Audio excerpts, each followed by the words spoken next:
हिंदू पंचांग के अनुसार चैत्र मास की कृष्ण पक्ष की अष्टमी को शीतला अष्टमी का पर्व मनाया जाता है।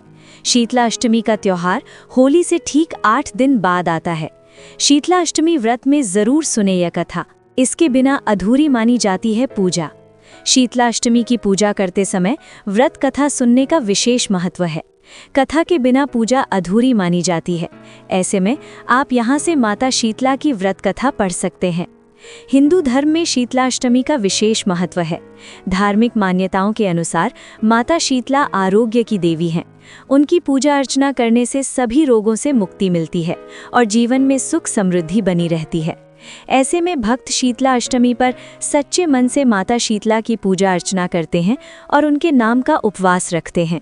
वहीं शीतला अष्टमी की पूजा करते समय व्रत कथा सुनने का भी विशेष महत्व है। माना जाता है कि इस कथा के बिना माता की पूजा अधूरी रहती है।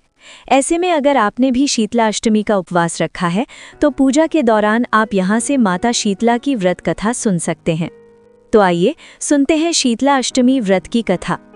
एक गांव में एक ब्राह्मण परिवार रहता था, जिसमें एक बुजुर्ग दंपत्ति, उनके 2 बेटे और 2 बहुएं थीं। दोनों बहुओं के अपने अपने 2 बेटे थे। उनका पूरा परिवार प्रेम और एकता के साथ रहता था। एक दिन शीतला अष्टमी का पर्व आया, जिस पर बहुओं की सास ने उन्हें पूरे विधि विधान से माता शीतला के नाम का उपवास रखने को कहा। सास ने बहुओं को समझाया कि व्रत के विधान के अनुसार शीतला अष्टमी पर ताज़ा खाना नहीं बनाया जाता है। इस दिन एक दिन पुराना यानी बासी भोजन किया जाता है। ऐसे में वे भी केवल बासी भोजन ही खाएं। सास की बात सुनकर बहुओं ने सोचा कि उनके बच्चे छोटे हैं, ऐसे में बासी खाना खाने से उनके बच्चों की तबीयत बिगड़ सकती है। इस सोच के साथ दोनों बहुओं ने सास से छिपकर अपने बच्चों के लिए ताज़ा खाना पकाया और उन्हें खिला दिया। इसके बाद वे शीतला माता का पूजन करने मंदिर चली गई। पूजा के बाद जब दोनों बहुएं घर लौटी तो उन्होंने देखा कि दोनों बच्चे मृत अवस्था में थे।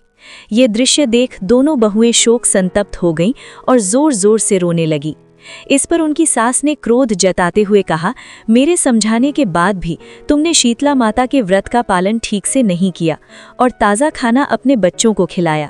इस कारण ही शीतला माता नाराज हो गई हैं। अब तुम दोनों को ये सज़ा मिली है कि जब तक तुम अपने बच्चों को जीवित न कर लो, घर वापस मत आना। ये सुनकर दोनों बहुएं अपने बच्चों को लेकर घर से बाहर निकल पड़ी। वे दोनों गांव-गांव भटक रही थीं। तभी उन्हें एक खेजड़ी के पेड़ के नीचे 2 बहनें मिली। दोनों बहनें बहुत गंदगी और जुओं से परेशान थीं।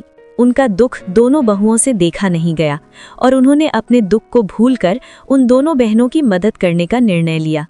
बहुएं उन बहनों के सिर से जुएं निकालने लगी।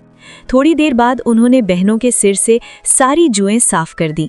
इस पर बहनों ने बहुओं को धन्यवाद देते हुए कहा, तुम्हारी मदद से हम बहुत प्रसन्न हैं। हम तुम्हें आशीर्वाद देते हैं कि तुम दोनों जल्द ही पुत्रवती होगी। ये सुनकर दोनों बहुएं अपना दुख याद कर रोने लगी। तभी अचानक शीतला माता स्वयं प्रकट हुई। उन्होंने अपनी दिव्य आवाज में कहा, तुम दोनों ने इन बहनों की मदद की है और इन्होंने तुम्हें सच्चे मन से आशीर्वाद दिया है। ऐसे में मैं अपना क्रोध भुलाकर तुम्हारे बच्चों को पुनः जीवित कर रही हूँ। शीतला माता के साक्षात दर्शन और उनके आशीर्वाद से दोनों बहुएं अत्यंत खुश हो गईं। वे धन्यवाद देती हुई घर वापस लौटी, जहां उन्होंने शीतला माता की पूजा और व्रत विधि पूर्वक शुरू किया और ये संकल्प लिया कि वो आगे से कभी भी व्रत के विधान में कोई चूक नहीं करेंगी। इस प्रकार शीतला माता की कृपा से दोनों बहुओं के जीवन में खुशहाली और समृद्धि आ गई। उन्होंने अपनी गलती से सीखा और हमेशा शीतला माता की पूजा और व्रत करते हुए अपना जीवन बिताया।